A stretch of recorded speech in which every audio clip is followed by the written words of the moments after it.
warahmatullahi wabarakatuh. Salam sejahtera bagi kita semua.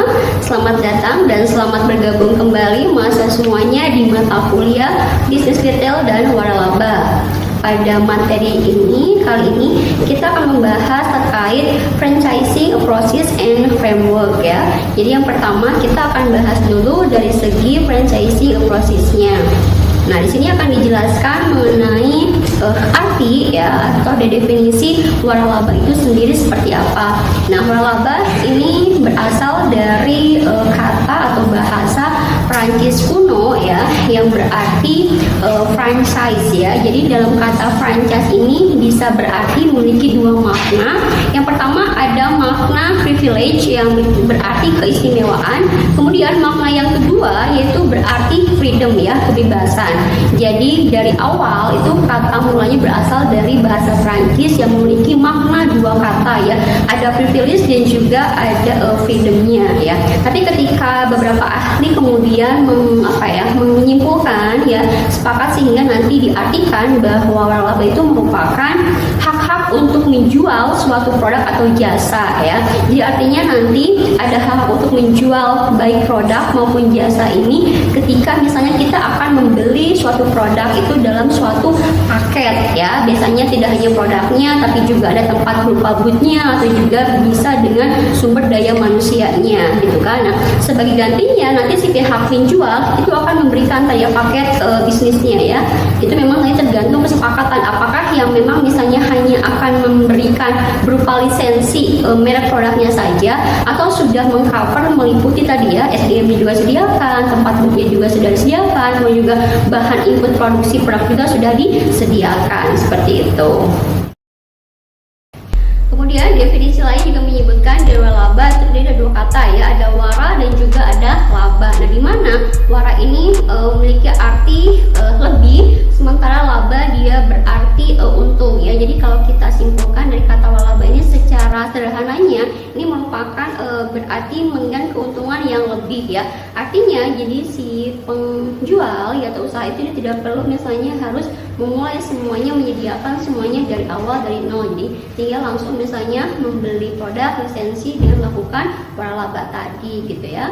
Nah, kemudian definisi yang lain juga di sini menurut Asosiasi Franchise Indonesia ya, waralaba di sini diartikan ya sebagai suatu sistem pendistribusian barang atau jasa ya kepada pelanggan akhir, di mana pemilik merek atau si pewaralaba tadi itu akan memberikan hak kepada individu ya, individual atau juga kepada perusahaan untuk melakukan bisnisnya dengan melakukan pemberian merek, nama, sistem, prosedur dan juga cara-cara yang telah ditetapkan sebelumnya dalam jangka waktu tertentu gitu ya. Nah, kemudian definisi yang lain menurut Sony Sumarno dijelaskan bahwa waralaba ini merupakan salah satu pihak yang diberikan hak memanfaatkan ya hak kekayaan intelektual atau yang diketahui sebagai haki gitu ya. Pertemuan dari ciri khas usaha yang dimiliki dengan pihak lain dengan suatu imbalan berdasarkan persyaratan yang sudah ditetapkan sebelumnya ya dengan pihak lain tersebut dalam rangka penyediaan ataupun dalam penjualan barang dan juga jasa. Nah, kemudian penjelasan dari Eka Dharma Pranoto di sini waralaba atau franchise merupakan proses membeli paket bisnis ya orang lain di mana kita akan mendapatkan outlet untuk berjualan, dan juga paket peralatan usaha yang lengkap, bahan bakunya, tata cara dalam proses pembuatannya, buku panduannya, kemudian kegiatan berkonsultasinya ya, serta lisensi penggunaan merek dagang bisnis tersebut.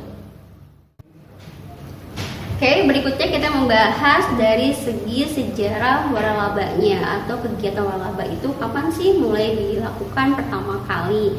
Nah, di sini diinformasikan bahwa kegiatan waralaba pertama kali dilakukan pada zaman pertengahan ya, di mana yang pertama melakukan itu ada raja-raja di Inggris ya, ketika mereka dalam proses untuk memburu pertanahan gitu untuk memiliki gitu ya hak dari negara, hak tanah untuk di negara-negara penjajahnya seperti itu. Nah, kemudian pada tahun 1840-an ya kegiatan waralaba ini juga kemudian dilakukan untuk produk pertama kali ya, tapi berupa produk bir di Eropa, itu di negara Jerman. Nah kemudian sejarah yang lain ya, diinformasikan bahwa kegiatan waralaba ini dilakukan yaitu di Amerika Serikat pada tahun 1850-an, yaitu setelah selesai perang saudara ya, di mana di sini ada sebuah perusahaan ya, produsen yang memproduksi produk mesin jahit ya. Kemudian tahun berikutnya itu juga ada masih di Amerika ya, itu untuk kegiatan bentuk waralaba pada produk juga. Kalau kan di Jerman itu untuk produk bir, sementara yang diadakan produk Coca-Cola gitu ya. Nah di Amerika Serikat kita diinformasikan juga bahwa sebesar 35% ya, bahwa perkembangan waralaba ini cukup pesat ya, cukup baik di negara Amerika Serikat tersebut, khususnya pada produk-produk cepat saji ya, fast food. Misalnya nih ada Kentucky Fried Chicken, kemudian juga ada McDonald, ada Burger King gitu ya, dan juga lainnya. Nah di Amerika Serikat ini memang yang menjadi apa ya, negara yang memiliki banyak sekali atau bentuk kegiatan waralaba dilakukan ya, pada kegiatan tadi produk makanan cepat saji, tapi lebih apa ya, lebih baik gitu ya, lebih mulai stabil dilakukan ketika perang dunia itu berakhir, itu pada tahun 1940-an juga 1950-an. Oke, di materi sebelumnya kita sudah membahas sejarah waralaba di negara luar negeri yang menjadi negara pertama yang kegiatan waralaba. Nah sekarang kita membahas untuk kegiatan waralaba di Indonesia, seperti apa sih perkembangan sejarah kegiatan waralaba dilakukan di Indonesia. Di sini dijelaskan bahwa di Indonesia bisnis waralaba itu sudah mulai dikenal ya pada tahun 1950-an, yaitu dengan hadirnya ya dealer-dealer pada kendaraan bermotor ya, yaitu melalui pemberian lisensi. Nah kemudian pada tahun 1970-an ya, kegiatan waralaba itu mulai berkembang ya, dengan tadi ditandai ya dengan adanya waralaba tidak hanya sekedar menyalurkan produk berupa hak, tapi juga sudah ada memiliki hak untuk bisa memproduksi barang atau jasa tersebut ya, selama tadi sesuai kesepakatan gitu ya. Kemudian nah ketika pada masa Indonesia mengalami krisis ekonomi, nah waralaba ternyata merupakan salah satu bisnis yang mampu, yang bisa bertahan pada terjadi krisis ekonomi tersebut ya. Nah kemudian setelah ekonomi tersebut ya dia mulai membaik lagi ya, artinya krisisnya sudah mulai mereda. Nah kemudian pada tahun 2008 ya, sini informasikan ya ada WALI ya, waralaba dan juga lisensi Indonesia, sebuah asosiasi waralaba di Indonesia. Di sini ternyata menginformasikan ya bahwa usaha-usaha waralaba di Indonesia itu kan mampu bertahan bahkan ketika krisis ekonomi. Di sini diinformasikan bahwa ternyata sebesar 4,4 triliun yaitu omset untuk kegiatan usaha pada bentuk waralaba. Artinya di Indonesia perkembangan sejarah bisnis untuk kegiatan waralaba juga sangat baik sekali ya, dan pertumbuhan juga sangat baik gitu ya. Nah kemudian selanjutnya sih juga jelaskan juga ada asosiasi franchise Indonesia atau AFI ya. Jadi tercatat pada tahun 2009 ternyata jumlah franchise di Indonesia itu ya sudah meningkat, sudah banyak tadi ya, dan sekitar 350 waralaba ya untuk waralaba lokal, dan juga sebanyak 260 bentuk waralaba untuk waralaba dari produk asing. Nah kemudian dia tidak perlu khawatir ketika misalnya kalau kita ingin berusaha dengan misalnya membentuk kegiatan waralaba ya, karena di Indonesia sudah ada legalitasnya, payung hukum yang melindungi gitu ya produsen konsumen, artinya yang pemberi waralaba juga yang nanti memberi waralaba untuk melakukan kegiatan waralaba tersebut ya. Nah di sini dengan adanya peraturan pemerintah Republik Indonesia nomor ya 42 tahun 2007 ya. Di sini dijelaskan bahwa hak khusus yang dimiliki oleh orang perseorangan ya atau badan usaha terhadap sistem bisnis dengan ciri khas usaha dalam rangka memasarkan barang ya dan ataupun dalam bentuk jasa yang telah terbukti berhasil dan dapat dimanfaatkan gitu ya dan atau digunakan oleh pihak lain berdasarkan perjanjian waralaba. Ada tapi ya, ada kesepakatan antara kedua belah pihak gitu. Nah, di sini dijelaskan juga ada informasi ya berupa gambar di mana dijelaskan bahwa ada pertumbuhan dari data untuk bentuk produk waralaba di Indonesia ya. Ini kan dijelaskan ada beberapa produk dan ternyata diinformasikan bahwa di sini produk untuk bahan bakar ya ini ternyata mengalami peningkatan ya. Ini terdata pada tahun Juni 2022 ya, mungkin sebagai dampak ketika ada kenaikan harga BBM. Oke, baik, dari sebelumnya kita sudah membahas terkait dengan definisi dan juga sejarah kegiatan waralabanya. Nah, sekarang kita akan membahas dari segi pihak-pihak yang terlibat dalam kegiatan waralaba tersebut ya. Di sini ada dua pihak yang penting yang menjadi komponen utama ya. Kegiatan waralaba itu bisa dikatakan berhasil. Yang pertama itu ada namanya franchisernya ya, itu artinya pihak penjual atau pemberi waralaba ya. Di sini merupakan berupa bisa perorangan, individu atau juga bisa berbentuk badan usaha ya, yang akan memberikan hak ya kepada pihak lain untuk memanfaatkan dan juga atau menggunakan ya haknya terhadap usaha yang dimilikinya ya. Nah, nanti pemberi waralaba ini dia nanti bertugas ya dan memberikan outlet, tempat bootnya, atau juga dari segi input bahan produksinya, atau mungkin beberapa franchise juga ada yang menyediakan sumber daya manusianya. Nah, kemudian yang kedua itu pihak yang terlibat lain lagi yaitu adalah franchise-nya, yaitu orang yang membeli waralaba tersebut gitu ya. Nah, sini juga bisa berupa perseorangan, individu, atau juga bisa dalam bentuk berupa badan usaha ya, yang nanti akan diberikan hak untuk memanfaatkan dan juga menggunakan hak atas kekayaan intelektual tadi, haki ya, terhadap produk atau jasa yang nanti dimiliki ya si pemberi waralaba tersebut. Nah, tadi selain dua pihak yang penting untuk di dalam kegiatan waralaba itu bisa berjalan, nah ada juga hal-hal penting yang perlu diperhatikan, yaitu yang pertama dari adanya franchise fee-nya, yaitu berupa biaya ya, biaya pembelian hak waralaba yang nanti dikeluarkan oleh si franchise itu setelah dinyatakan memenuhi syarat ya. Nah, artinya kalau syaratnya sudah terpenuhi, sudah deal, sudah sepakat, baru itu harus membayar ya franchise fee-nya, dan biasanya itu dilakukan hanya satu kali saja gitu ya, di awal ketika misalnya kesepakatan tersebut itu berhasil. Nah, kemudian yang kedua itu ada namanya royalty fee ya. Ini merupakan biaya berupa royalty atas produk atau jasa yang harus dibayarkan kepada pihak franchise ya, kepada si franchisornya.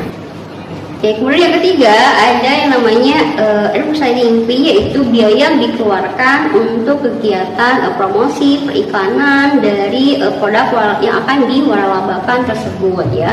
Kemudian ada istilah namanya master franchise tadi ya, ini merupakan dikaitkan dengan meliputi beberapa wilayah tertentu ya. Misalnya pada produk waralaba yang sudah cukup besar dan juga sudah banyak kegiatan waralabanya, biasanya kan memiliki sentra ya, pusat wilayah tertentu yang bisa dijadikan sebagai percontohan atau mungkin kegiatan waralaba, misalnya dari segi bahan bakunya, kemudian juga bentuk-bentuk informasi yang ada kaitannya dengan produk tersebut. Jadi akan lebih mudah ya jika misalnya langsung berkoordinasi bekerjasama dengan di sentra-sentra wilayah tersebut.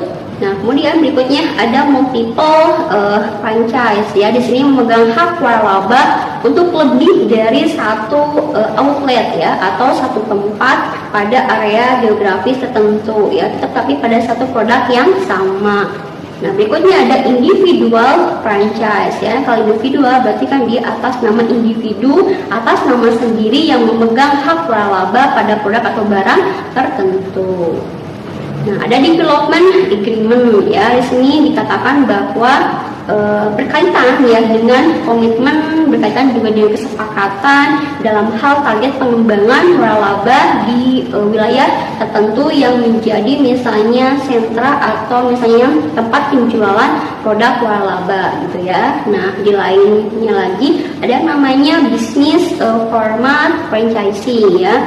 Di sini merupakan pemberian hak ya atau berupa menjual produknya tersebut itu dengan menggunakan tadi berupa merek, kemudian juga ada menggunakan identitas dan juga pada sistem-sistem tertentu ya. Artinya nanti tidak harus dalam semua paket bisnis, tapi juga pada beberapa komponen ya, selama sesuai dengan kesepakatan ya antara yang pemberi waralaba dan juga yang nanti pembeli waralaba tersebut. Oke, materi berikutnya kita akan membahas untuk segi framework ya. Nah, di sini akan dijelaskan bahwa apa saja sih kriteria untuk usaha yang bisa dijadikan atau dilakukan ya bentuk waralabanya. Di sini ada 4 ciri khas yang bisa menjadi acuan ya ketika misalnya kita akan melakukan waralaba gitu ya. Yang pertama itu harus terbukti sudah memberikan keuntungan atau memberikan profit ya. Jangan sampai misalnya ketika kita ingin melakukan waralaba belum dapat informasi atau belum terlihat jelas, belum terlihat pasti gitu kan ya bahwa produk tersebut ternyata belum dapat keuntungan. Nah, jadi kita harus dulu kira-kira sudah untung belum atau misalnya dari outputnya udah banyak belum, seperti itu ya. Kemudian yang kedua itu harus memiliki standar yang jelas atas bentuk pelayanan yang diberikan ya terhadap barang atau jasa yang akan dijual nanti ya. Jadi kita harus lihat dulu misalnya betul tidak namanya gitu kan, tempat outletnya ada di mana, kemudian juga sudah jelas belum standarisasi atau mungkin bisa dilihat dari bentuk buku manualnya ya, misalnya produknya apa, yang harganya berapa. Nah, seperti itu juga bisa menjadi membantu gitu ya untuk melihat bahwa sudah pasti belum gitu kan bentuk standarisasi khususnya ya dalam pelayanan yang akan diberikan. Nah, yang ketiga yaitu adanya mudah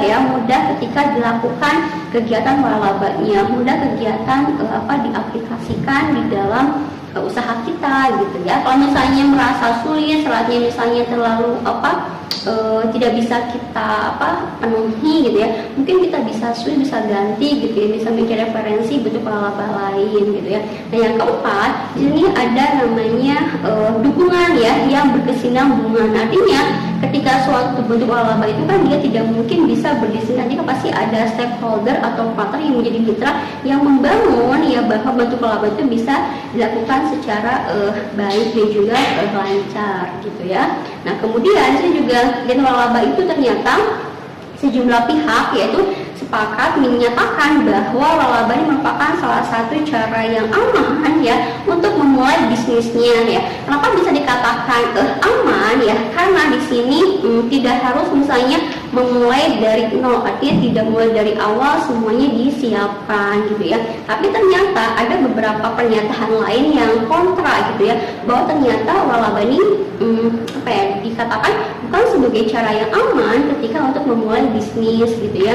Kenapa? Kan dilihat dari tingkat gitu ya kegagalan atau tingkat resiko kerugian yang nanti bisa diterima gitu ya. Nah, walaupun ternyata tingkat kegagalan tersebut misalnya lebih rendah daripada usaha lainnya, tetap ya yang namanya usaha walaupun misalnya bentuknya waralaba ataupun bukan, tetap harus memperhatikan ya resiko kemungkinan terjadinya kerugian gitu ya.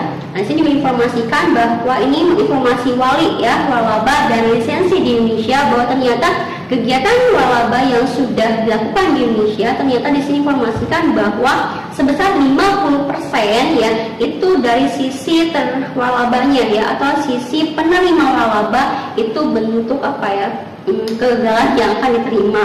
Nah, sementara resiko kegagalan yang akan diterima bagi pihak pemberi waralaba itu sebesar 30% ya. Makanya tadi meskipun pada satu sisi banyak yang mengatakan bahwa merupakan cara yang aman, tapi juga tadi ya ada pernyataan dari pihak lain yang masih kontra bahwa ternyata tingkat resikonya cukup besar ya, resiko cukup besar tetap ya, apapun usahanya maupun waralaba tiba tetap kita harus memperhatikan resiko kegagalan tadi ya, meskipun tadi informasikan juga lumayan cukup besar dari presentasi resiko kegagalannya ya. Nah, saya juga ada disajikan data gitu ya, presentasi ya berupa kayak kegiatan waralaba di Indonesia gitu ya. Di sini kan ada hypermarket, supermarket, minimarket ya. Ternyata porsi presentasi yang paling besar itu sebesar 53,59% ini masih dikuasai, masih didominasi oleh pasar tradisional ya, untuk bentuk kegiatan waralaba yang dilakukan di Indonesia. Artinya memang masih dalam bentuk skala-skala yang masih kecil. Ini menunjukkan bahwa UMKM ya, usaha mikro di Indonesia itu memang sangat baik dan juga banyak ya. Tinggal kita bagaimana mungkin di pemerintah mendukung proses waralaba tersebut ya. Jenis waralaba yang umum atau yang banyak dilakukan di Indonesia itu ada dua jenis ya. Yang pertama itu ada namanya waralaba dengan format bisnis ya, dimana di sini si franchiser itu memberikan hak berupa lisensi gitu ya terhadap barang produknya itu kepada franchise untuk menjual tadi ya produk jasa dan menggunakan merek dagangnya, merek produknya ya, dan juga identitas yang jelas dari produknya, tentu dengan sistem yang sudah disepakati bersama ya. Nah, jenis yang kedua itu ada yang namanya waralaba produk dan merek dagang ya. Di sini melakukan pemberian hak dan juga izin pengelolaan ya untuk menjual produk dengan menggunakan merek dagang dalam bentuk keagenan atau bisa bentuk distributor ya, atau juga dalam bentuk lisensi penjualannya. Nah, di sini juga dijelaskan ya, ini di Indonesia data diperoleh sampai bulan Juni 2022 yang terkait dengan informasi perkembangan ya bentuk waralaba berdasarkan wilayahnya. Di sini ada 5 wilayah yang terbesar ya dari bentuk penjualan atau perkembangan ya penjualan produk di waralaba, yaitu yang pertama ada dari Semarang, kemudian yang kedua itu dari Surabaya, 3 Manado, 4 Bandung, dan terakhir itu ada Medan. Nah, di sini dijelaskan nanti ada beberapa keunggulan dan juga kelemahan ya. Tentu yang saya sampaikan bahwa satu usaha juga nanti kan memiliki resiko. Nah, di sini mungkin yang bisa menjadi pertimbangan ya ketika akan melakukan usaha dengan bentuk waralaba tadi ya. Apa sih keunggulannya? Apa sih misalnya nanti kerugian yang akan diperoleh gitu ya ketika menggunakan bisnis waralaba tersebut. Nah, di sini ada beberapa keunggulan ya. Ini yang bisa diterima baik pihak terwaralaba atau juga pihak pewaralabanya ya. Nah, kita lihat dulu dari segi terwaralabanya dulu ya. Keunggulan yang pertama itu bisa diperoleh misalnya dukungan dan pelatihan manajemen ya. Nanti memang akan dibantu dengan ada pelatihan terhadap sumber daya manusia dan juga manajemen bagaimana misalnya menjual produk tersebut. Kemudian berikut ada penerimaan produk dan juga jasa yang sudah memiliki daya tarik, artinya memiliki nama jual yang sudah terkenal gitu ya, jadi akan lebih mudah misalnya dalam menarik si konsumen. Kemudian nih yang paling penting ya, standarisasi kualitasnya sudah jelas ya. Kemudian program perikanan yang sudah termanage dengan baik, ada juga bantuan modal ya, kemudian juga ada produk dan format bisnisnya yang sudah terbukti berjalan dengan baik, kemudian juga peluang secara lebih besar, kemudian juga pengetahuan terhadap pasar dan juga pengendalian dalam proses manajemen juga terlihat lebih baik juga. Itu beberapa keunggulan dari segi terwaralabanya. Nah, sementara keunggulan yang nanti akan diterima dari pihak pewaralaba itu diantaranya misalnya nanti pada masa awal ya ketika proses bisnis waralaba tersebut itu nanti akan misalkan membutuhkan banyak cukup modal ya yang cukup besar ketika akan membeli franchise tersebut. Itu mungkin beberapa kelemahannya. Kemudian tadi ya akan dibutuhkan pengakuan hak berupa merek brand ya, merek dagang produk tersebut. Kemudian dari sini biasanya akan tapi meskipun akan beberapa kesulitan tadi ya, kelemahan dari modal, dari misalnya kepastian tapi itu akan dibantu oleh pihak penjual waralaba agar bisa tadi bisnisnya juga tetap akan berjalan gitu ya. Nah, kemudian tadi keunggulannya. Nah, sekarang kita bahas dari segi kelemahannya. Di sini kelemahannya itu tadi ya dari segi cost biaya itu memang cukup besar, tapi kan kita harus lihat dulu dalam jangka panjangnya ya, bahwa misalnya kita mengeluarkan cost yang besar itu kan akan misalnya harapannya berdampak memberikan profit yang besar juga dalam waktu yang cukup singkat ya. Tapi kan nanti lihat dulu prosesnya ya, artinya singkat itu juga relatif ya, lihat dulu produknya, lihat juga dari apa siklus bisnis, estimasi, prediksi dari apa berapa sih pendapatan per minggunya gitu, per bulannya, nanti kita konversi ke per tahun berapa gitu ya. Nah kemudian nanti ini memang yang harus sepenuhnya gitu ya mengikuti SOP dari si pewaralaba ya, meskipun misalnya ada beberapa proses yang berbeda, tapi kita harus memenuhi SOP yang sudah disepakati bersama tersebut ya. Kemudian juga batasan dan pembelian ini ya, kalau kita membeli hak merek tertentu itu kan pasti ada batasannya, jadi tidak bisa semuanya semaunya kita membeli. Nah itu yang menjadi ada berapa batas pembelian, batas maksimalnya harus berapa gitu ya. Nah kemudian nih lini produk terbatas ini mungkin produknya itu khusus ya, satu produk artinya tidak tidak terdiferensiasi, artinya tidak beragam. Nah, jadi menjadi salah satu kelemahannya juga. Kemudian nih, program pelatihan yang tidak memuaskan. Nah, mungkin kan di awal memang diberikan pelatihan, tapi mungkin bagi si pembeli waralaba ya, mungkin ada sisi-sisi atau komponen lain yang memang dirasa belum membantu gitu ya. Berarti artinya kan harus mendapatkan informasi lain, mendapatkan pelatihan lain dari dengan sendirinya, misalnya dari tempat lain atau mungkin dengan secara sendiri otodidak gitu ya, mencari misalnya googling atau mungkin mencari buku gitu ya, seperti itu.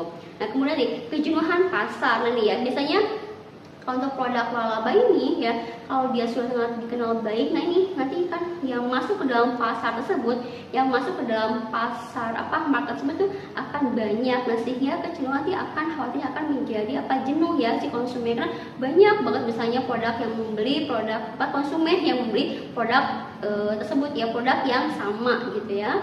Kemudian kurangnya kebebasan dalam si konsumen untuk mampu memilih, karena ya produk kita tergantung cenderung homogen gitu ya, jadi tidak terdiferensiasi. Mungkin produknya itu si konsumen pasti akan memilih satu produk saja, walaupun misalnya bervariasi dari segi rasanya gitu ya. Kemudian kesukaan dalam menilai kualitas ya, kita kan tidak bisa secara langsung, tidak bisa dalam jangka waktu dekat gitu ya menilai bahwa misalnya kita sudah sepakat gitu, pasti kan proses informasi survei juga kan butuhkan proses yang lama sampai akhirnya kita akan melakukan misalnya waralaba dengan bisnis tersebut. Nah kemudian ada ketika sudah sangat tergantung sekali, harus bisa dilepas ya, karena kita juga tidak akan selamanya melakukan kegiatan bisnis waralaba tersebut ya. Yang terakhir nih kebijakan-kebijakan yang mungkin mempengaruhi. Nah ini ya, karena namanya kebijakan, meskipun kita sudah dipayungi ada legalitas payung hukumnya, tapi ya